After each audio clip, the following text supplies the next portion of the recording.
வணக்கம். S news செய்திகள் வாசிப்பது சேவன்மணி. மாமல்லபுரத்தில் இயங்கி வரும் தனலட்சுமி ஸ்ரீனிவாசன் தனியார் பொறியியல் மற்றும் தொழில்நுட்ப கல்லூரி சார்பாக மாமல்லபுரத்தில் மின்சார பாதுகாப்பு மற்றும் சேமிப்பு குறித்த விழிப்புணர்வு பேரணி நடைபெற்றது.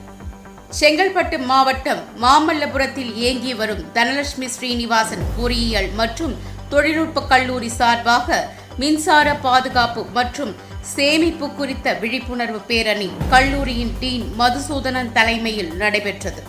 இதில் மின்னியல் மற்றும் மின்னணு பொறியியல் துறை மாணவர்கள் 100க்கும் மேற்பட்டோர் கலந்து கொண்டு மாமல்லபுரம் நகர பகுதியில் உள்ள முக்கிய வீதிகள் வழியாக பேரணியாக சென்று பொதுமக்களுக்கு மின்சாரம் மற்றும் மின்னணு சாதனங்களை பாதுகாப்பாக பயன்படுத்துவது, மின்சார விபத்துகளை தவிர்ப்பது மற்றும் மின்சார சேமிப்பின் அவசியம் குறித்து விழிப்புணர்வு ஏற்படுத்தினர். இந்த நிகழ்ச்சியில் 100க்கும் மேற்பட்ட மாணவர்கள், பேராசிரியர்கள் என ஏராளமானோர் கலந்து கொண்டனர்.